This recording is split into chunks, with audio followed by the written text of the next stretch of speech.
There will be days where you will ask yourself, where is all this going? What is the purpose? What is my purpose? In high school, I thought I'd discover my life's purpose when I could answer that age-old question, what do you want to be when you grow up? Nope. In college, I thought I would discover it when I could answer, what's your major? Not quite.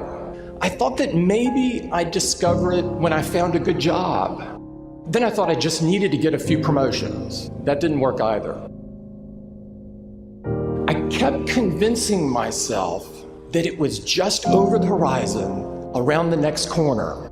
Nothing worked, and it was really tearing me apart.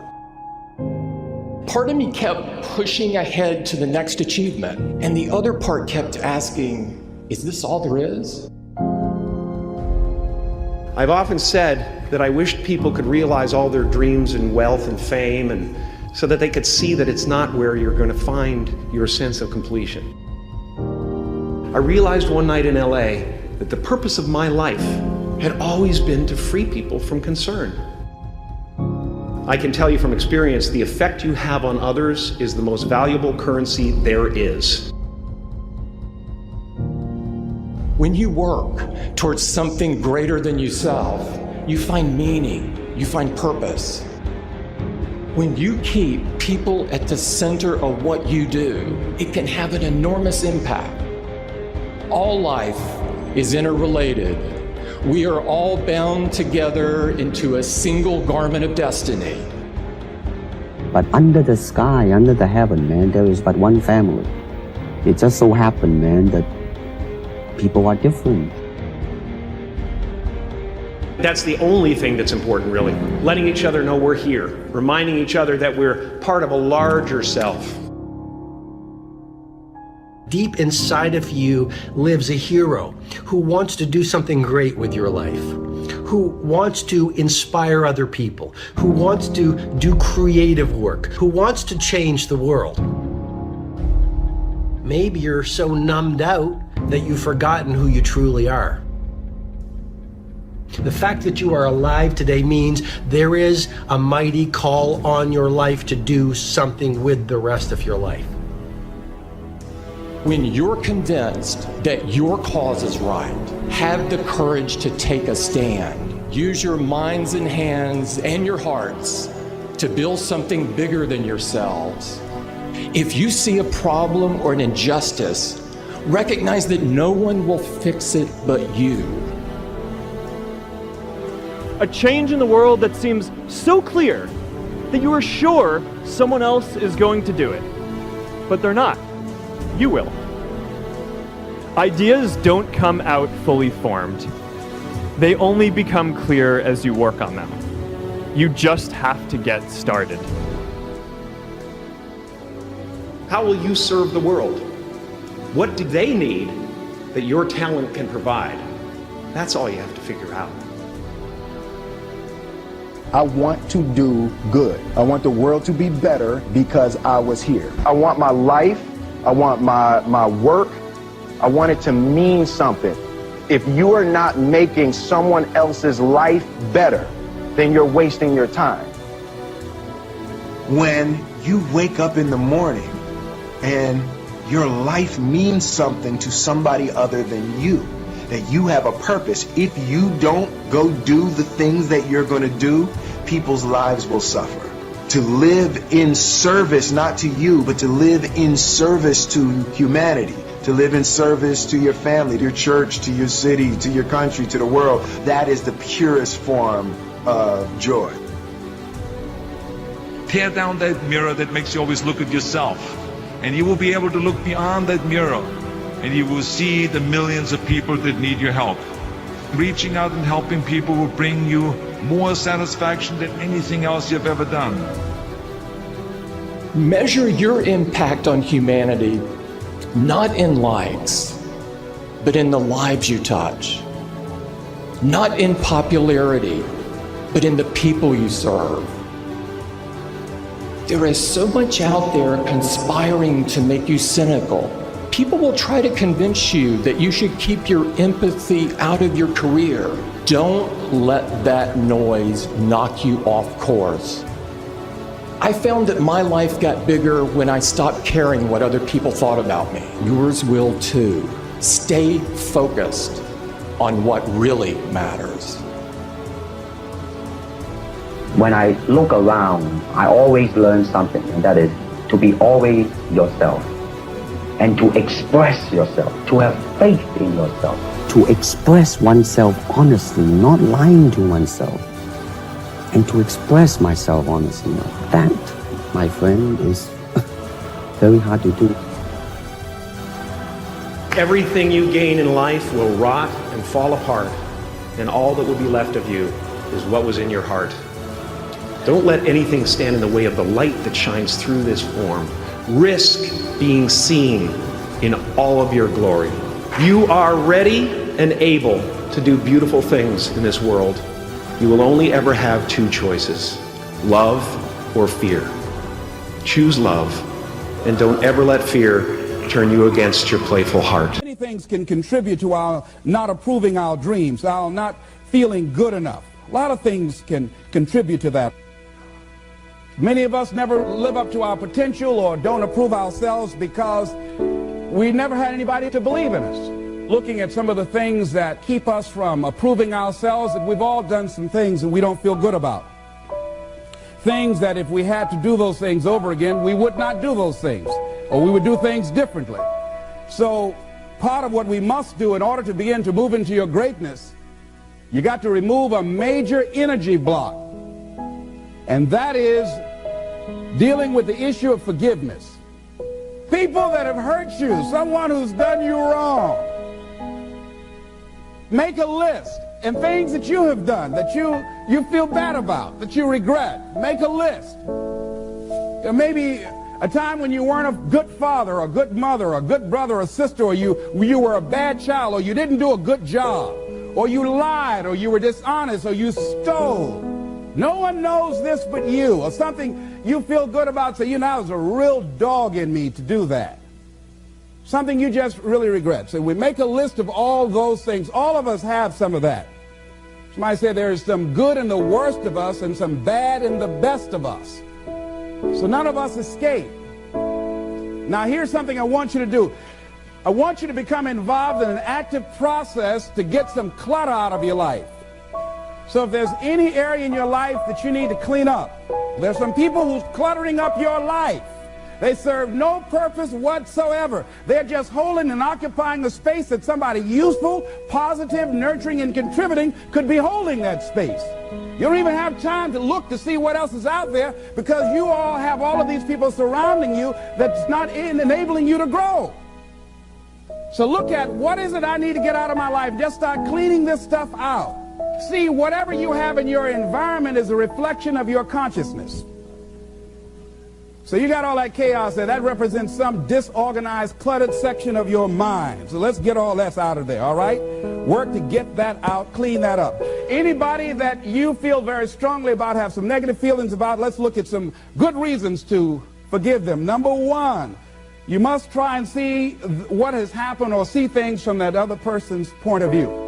Let's look at it from their point of view. That's one area. That's number one. Then number two, holding a grudge hurts you. It doesn't hurt them. So just for good health and peace of mind, let it go. Any feeling of resentment or anger or hatred is called to me the load of bitterness within. Every thought that we entertain produces a chemical in our brain that impacts the body's immune system.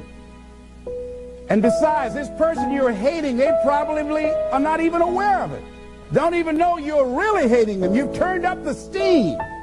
Gone from dislike to hate, intense hate. And here you are killing yourself, making yourself vulnerable to various types of illnesses, putting yourself in bad health. And I say that person is not worth your sacrificing your health or 1 minute of peace of mind. 1 minute of anger robs you of 60 seconds of happiness.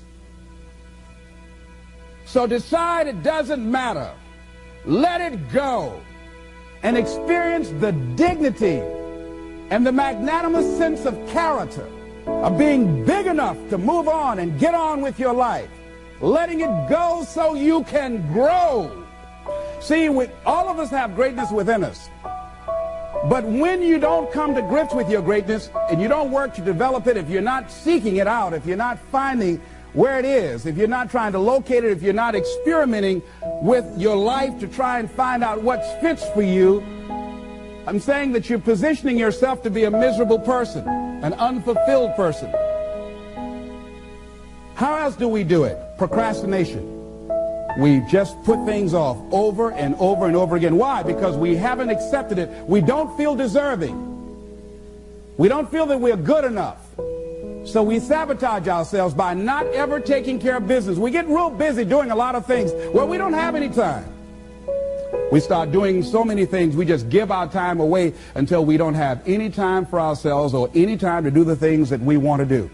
And every time you put it off and move it back, oh, I'll do it one day, oh yeah, I'm going to get to it. I'm saying to you that one day you look around and there goes a year, there goes 2 years, there goes 3 years. So if there's something you want to do it now. Do it right now. Don't put it off. Start right now where you are. There will never be a perfect, ideal time. Whatever you have going for you right now, that's enough. Work on that idea. Work on it, work on it, work on it. Watch out with the relationships you have. What kind of person are you becoming because of the relationships that you have right now? Do those people contribute to you? Do they help you grow and develop yourself? What kind of person are you becoming? People who have not accepted greatness for themselves, these people don't study, ladies and gentlemen. These people don't study. They don't have time for personal growth and development. They don't have time to work on their minds. No, they don't have time for that. Too busy for that. To determine the height of your self-approval, it's important that you evaluate yourself because you know you quite well, but it's almost impossible to do it totally by yourself. You must get some caring feedback. Find somebody close enough to you that has observed you or been around you that you value their opinion, and ask them, how do they see you? How do they rate you in terms of your self-esteem? And then compare what you have with what they say. See, there are things many times that people can see in us that we can't see because it's a blind spot. When someone pays you a compliment, can you handle it well? Can you handle compliments well? That's a good barometer about your self-esteem. Can you handle criticism well? Can you give criticism? What are your expectations? What do you expect to get from life? What do you expect to get from your business? What do you expect to get from your relationships? What is your ideal day? What is it that you expect from this experience, this trip, this journey that you're involved in? People that have a strong sense of self-approval, they have high expectations for themselves and from life and from others. See, a lot of people don't expect much from life. So they don't shoot for much. They're not preparing for much. A lot of people are just showing up in life. A lot of people just get up in the morning and they go through the day, they go to the job just to pull a check down, watching the clock coming in. So you want to be a different kind of person as you forward your life. You want to get something out of this. If you're going to do it, it's worth your time, your energy. You've got some expectations from this. So examine your expectations versus your wishes. Some people wish they could do better, but some people expect to do better. Where are you on that? And love yourself. Make caring for you the highest priority in your life. Take care of you. Look out for what truly satisfies you. We're not taught to love ourselves. We're not taught to look out for ourselves. We're not taught to take care of ourselves, to become sensitive to our wants, to our needs, our desires. So make a conscious effort. Make you number one priority. Your peace of mind. Your health is more important than your family and any and everybody. Because if you don't have peace of mind, if you don't have your health, you can't serve anybody. Don't neglect yourself. A lot of us, and particularly ladies, have been groomed to be sacrificial lambs, putting their dreams on the back burner in deference to their children's dreams or their husband's dreams or their family's dreams, and forget about themselves. then become resentful and angry and bitter. So start taking care of yourself, looking out for you. Develop a health plan. Your health is all you got. So start taking care of you. Eating nutritious meals, willing to exercise your body, taking care of this body, loving yourself. So do some good stuff for yourself on purpose. Take some time out for you. You can't develop and manifest your greatness. You can't be a high achiever if you don't feel good. You don't take care of yourself. It takes the edge off your life. It helps you to manage things rather than allowing them to manage you. Gives you more personal power to deal with stuff. Take care of you. Now here's something else I suggest for you. Become aware of what your needs are and develop compassion toward yourself despite your human defects. Develop compassion for yourself despite your human defects. You will never be perfect. Hello? You will never be perfect. You're human. You've made a lot of mistakes. You've done a lot of dumb, stupid things. Guess what? You're not through yet. You got to learn to be gentle with yourself. Make it all right. What you don't know, mistakes that you make. It's okay. Handle it. Learn from the experience. Decide that you are going to, whatever you become involved in, to be up front, to be true to yourself. Are you getting what you need out of it? And be up front with people and tell them what you need from them. Don't assume that they know. Don't say, I thought you knew. No, tell people up front, here's what I need from this in order for this to work for me. Be up front with your stuff. Tell them up front so they're not surprised later on. So your feelings aren't hurt later on. See, if they tell you up front they can't do it, now you know you can keep on stepping. But tell people up front, here's what I want. In order for me to play this game with you, if we're going to dance, this is what I got to get out of it. See, if you don't take care of your needs, guess what? You will always have that nagging song in the back of your mind say, well, when do I get mine? See, we're taught to be quiet and not speak up for ourselves and not to be selfish. If you don't take care of you, who do you think is going to take care of you? Who's going to look out for you better than you will? No one. No one's going to do that. You got a business? No one's going to take care of your business better than you. Nobody. Nobody. Anything you want to do in life, you've got to take ownership of it and say, hey, I'm going to make this happen. Be willing to venture out and do something that you have fantasized about doing. And you know you probably won't be good at it, but do it anyhow.